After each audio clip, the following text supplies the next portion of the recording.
দর্শক, আপনাদের স্বাগত নন্দন সরাসরিতে। নন্দন সরাসরিতে আমরা আপনাদের সাথে যুক্ত হয়েছি গুলশানে বিএনপির চেয়ারপারসন বেগম খালেদা জিয়ার যে বাসভবন ফিরোজার সামনে থেকে। ফিরোজার কিছুক্ষণ আগেই তার বাসভবনে এসে পৌঁছেছেন বেগম খালেদা জিয়া। গতকাল রাতে কাতার এয়ারওয়েজের একটি বিমানে, আপনারা জানেন, বেগম খালেদা জিয়া রওনা হয়েছিলেন বাংলাদেশের উদ্দেশ্যে। সকাল 10:30টার দিকে তিনি বাংলাদেশে পা রাখেন, বাংলাদেশে এসে পৌঁছান। এরপরে বিশাল একটি গাড়ি বহর নিয়ে তিনি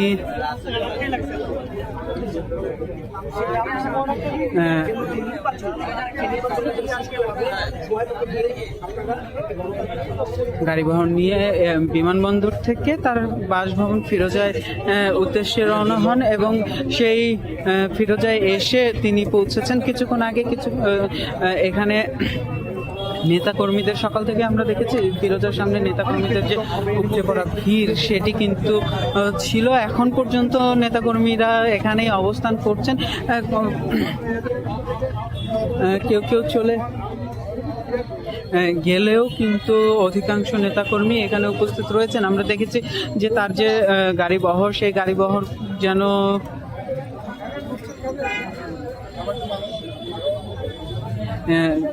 নিরাপদে নির্বিঘ্নে এসে পৌঁছাতে পারে, তার জন্য পুরো সড়ক জুড়েই আইন শৃঙ্খলা রক্ষাকারী বাহিনী এবং সেনাবাহিনীর তৎপর অবস্থান ছিল।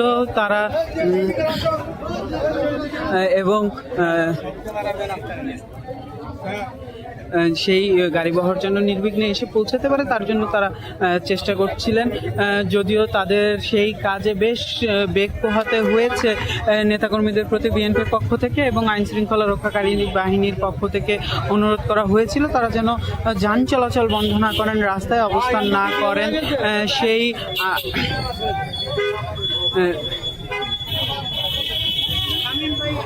অনুরোধ খুব একটা বেশি কাজে লাগেনি।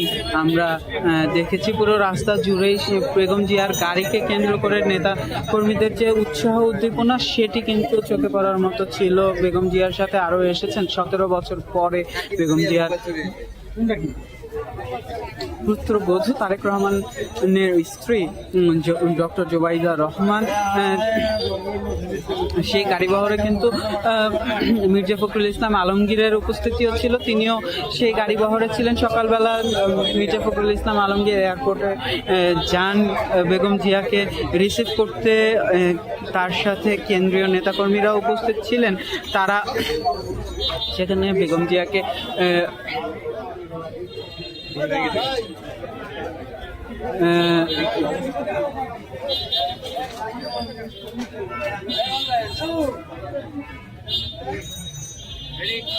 রিসিভ করেন। এখানে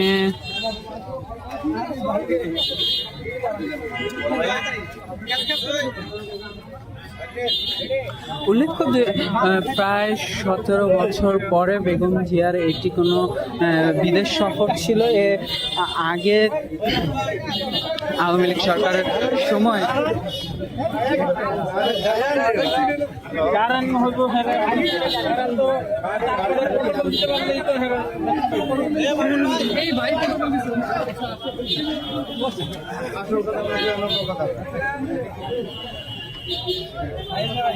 আমাদের আর লোকজন কই?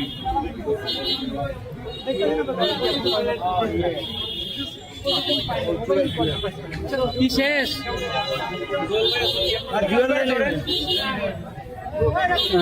আমরা একটু এখানে আছেন বিএনপির তার সাথে ভাই একটু ইন্টারভিউ নিই। ভাই একটু সাইড দিন, ভাই একটু ইন্টারভিউ নিই। গাড়িটা সরাই দাও।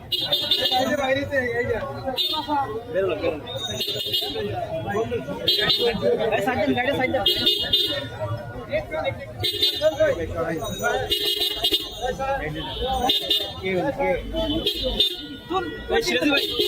জোর ভাই বাইক দিকে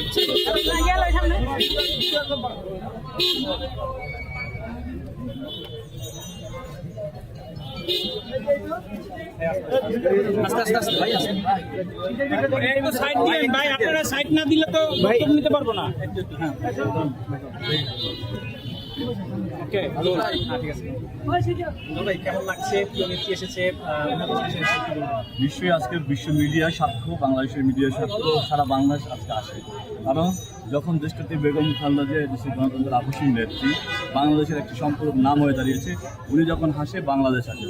আজকে আমরা দেখেছি দীর্ঘ চিকিৎসা শেষে দেশটাতে বেগম খালেদা জিয়া আজকে সুস্বাস্থ্য নিয়ে আমাদের মাঝে ফিরে আসছে। একইভাবে বাংলাদেশের যে নতুন গণতন্ত্র রয়েছে, সেই গণতন্ত্র ইনশাআল্লাহ সজীবতা পাবে, প্রাণচাঞ্চল্য পাবে, এই আমরা বিশ্বাস রাখি। ফেসিস্ট আমলে আপনাদের এই প্রিয় নেত্রীকে কিন্তু বেগম খালেদা জিয়াকে অনেকবার চেষ্টা করা হয়েছে, উন্নত চিকিৎসার জন্য যেতে দেওয়া হয়নি এবং অনেক চেষ্টা করেছেন আপনারা। কেমন এই বিষয়টি নিয়ে কি করবেন? দেখুন, আমাদের দীর্ঘ সংগ্রাম ছিল, কিন্তু বাস্তবতা হলে বাংলাদেশে একটি ফেসিবাদী সরকার, কর্তৃত্ববাদী সরকার ও গণতান্ত্রিক সরকার জোর করে রাষ্ট্র ক্ষমতায় আসীন ছিল, যে কারণে এদেশের সকল নাগরিকের, দেশনীতি বেগম খালেদা জিয়া সহ দেশের সকল নাগরিকের মৌলিক মানবাধিকার সব কিছু ভুলণ্ডিত ছিল। গণতান্ত্রিক যে সাংবিধানিক যে অধিকার, সেই অধিকারে ভুলণ্ডিত ছিল। দীর্ঘ আন্দোলন সংগ্রামের পরে 24-এর ছাত্র জনতার গণ অভ্যুত্থানের মাধ্যমে দেশ নায়ক তারেক রহমানের সঠিক পরিকল্পনা এবং সুনির্দিষ্ট নেতৃত্বে আমরা এই 24-এর ছাত্র জনতার অভ্যুত্থানের মাধ্যমে ফেসিবাদের পতন ঘটিয়েছি। একইভাবে দেশনীতি বেগম খালেদা জিয়া সহ জাতীয়তাবাদী শক্তি, দেশপ্রেমিক শক্তি সবাই সজীবতা ফিরে পেয়েছে। সারা বাংলাদেশ আজকে ঐক্যবদ্ধ হয়ে আছে।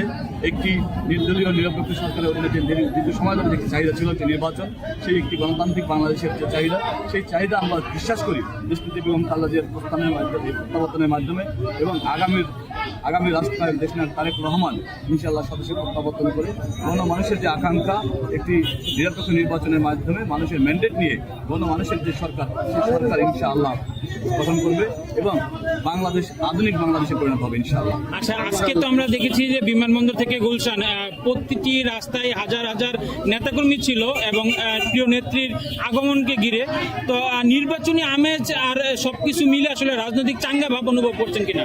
দেখুন, আপনার সাথে আমি একটু যুক্ত করি, শুধুমাত্র আজকে নেতা কর্মী ছিল না, সমর্থক আছে না, সমগ্র বাংলাদেশের মানুষ আজকে একাত্ম হয়ে গেছে।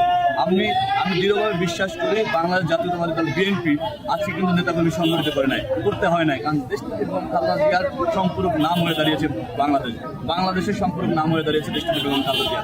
সেই দেশনেত্রীর আজকের প্রত্যাবর্তনে সারা বাংলাদেশের মানুষ উজ্জীবিত ছিল।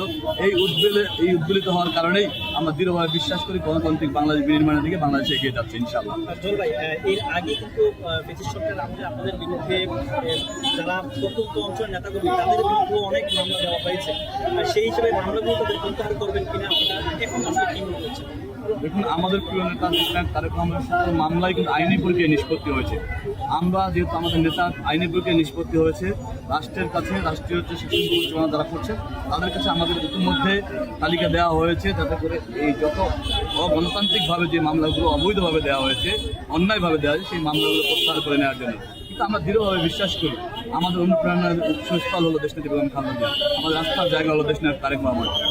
সুতরাং তাদের নেতৃত্বে আর কোনো মামলা হামলা, কোনো ষড়যন্ত্রই এই জাতীয়তাবাদী শক্তির, দেশপ্রেমিক শক্তির পথ চলাকে রুদ্ধ করতে পারবেন ইনশাআল্লাহ।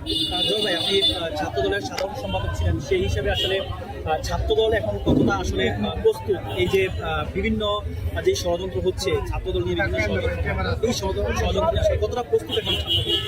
দক্ষিণ পূর্ব এশিয়ার সর্ববৃহৎ জনপ্রিয় ছাত্র সংগঠন জাতীয়তাবাদী ছাত্রদল। সুতরাং যারা গণতান্ত্রিক চর্চায় বিশ্বাস করে না, যারা প্রগতিশীল না, তারা ছাত্রদলকে নিয়ে নানান ষড়যন্ত্র, নানান প্রোপাগান্ডা চালাবে। কিন্তু আমি বলতে চাই, মৃত্যু উপত্যকায় দাঁড়িয়ে মুক্তির স্লোগান দেওয়ার সংগঠন হলো জাতীয়তাবাদী ছাত্রদল। সহযোদ্ধার লাশ কাঁধে নিয়ে মুক্তির মিছিল করার সংগঠন হলো জাতীয়তাবাদী ছাত্রদল। গুম হয়ে সহযোদ্ধার মুক্তির দাবিতে, তার খোঁজের দাবিতে মিছিল করার সংগঠন হলো জাতীয়তাবাদী ছাত্রদল। সুতরাং জাতীয়তাবাদী ছাত্রদলের পথ চলাকে কোনোভাবেই আটকে রাখা যাবে না, গতিপথকে রুদ্ধ করা যাবে না। জুয়েল ভাই, তারেক রহমান কবে আসলেন দেশে, নেতৃত্ব আসলেন? দেখুন, আপনারা তো ইতিমধ্যে বিভিন্ন ঘোষণা শুনেছেন। দেশনায়ক তারেক রহমান আর বাংলাদেশ আজকে একদম সম্পূরক নাম হয়ে দাঁড়িয়েছে। সুতরাং 18 কোটি মানুষের প্রাণের স্পন্দন দেশনায়ক তারেক রহমান যখনই মনে করবেন বাংলাদেশের সুস্থ স্বাভাবিক পরিবেশকে গঠন করা যাবে, ঠিক তখনই উনি চলে আসবেন। এবং উনি যখনই আসবেন, আমি দৃঢ়ভাবে বিশ্বাস করি এই বাংলাদেশের মানুষ আবারও উজ্জীবিত হবে এবং উজ্জীবিত হয়ে গণতান্ত্রিক বাংলাদেশ নির্মাণ করবে। আচ্ছা, নির্বাচন যে সংকট চলছে, এই সংকটে খালেদা জিয়া কি সক্রিয়ভাবে মাঠে নামবেন রাজনীতিতে? দেখুন, দেশনেত্রী বেগম খালেদা জিয়া যখন শয্যাশায়ী ছিলেন, তখনই বাংলাদেশের প্রশ্নে উনি সবসময় সক্রিয় ছিলেন। তার মনোনিবেশ ছিল এই বাংলাদেশ নিয়ে। আপনাদের নিশ্চয়ই মনে আছে যখন 111-এ ফখরুদ্দিন মইনুদ্দিনের অবধি সরকার ছিল, তখন উনি বলেছিলেন 56,000 বর্গ মাইলের বাইরে আমার কোনো ঠিকানা নেই। সেই প্রিয় নেত্রী দেশনেত্রী বেগম খালেদা জিয়া উনি আছেন, এটা জেনেই সারা বাংলাদেশের জাতীয়তাবাদী শক্তি, দেশপ্রেমিক শক্তি ঐক্যবদ্ধ থাকবে, ইনশাআল্লাহ উজ্জীবিত হবে। দর্শক, আমরা কথা বলছিলাম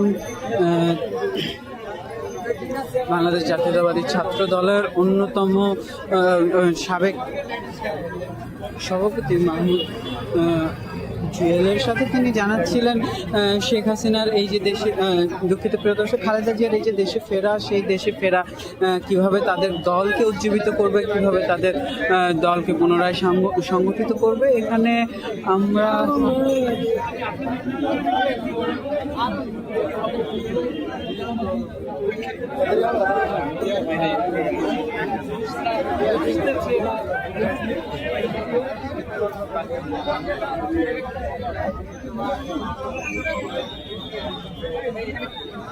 সামনের দিকে সবাই সরেন ভাই, সবাই সরেন।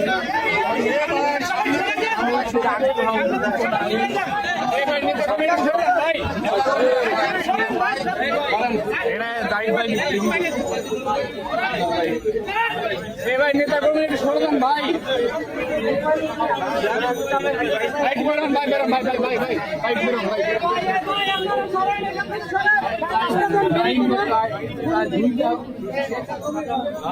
বেশ অনেকটা সময় হয়ে গেছে, বেগম জিয়া এসে পৌঁছেছেন এখানে। এরপরও কিন্তু আমরা এখানে বেশ ভিড় দেখছি নেতাকর্মীদের। এতক্ষণ এই জায়গাটি স্লোগানে মুখরিত ছিল। নেতাকর্মীরা তাদের দলীয় প্রধানকে স্লোগানে ভালোবাসায় সিক্ত করে অভ্যর্থনা জানিয়েছেন। তিনি এখন ভিতরে আছেন, বিএনপির কেন্দ্রীয় নেতা যারা আছেন তারা ভিতরে আছেন, তার সাথে কথা বলছেন এবং এখন তিনি কেমন আছেন সেটি তারা জানার চেষ্টা করছেন। এই ছিল আমার কাছে এখন পর্যন্ত গুলশানের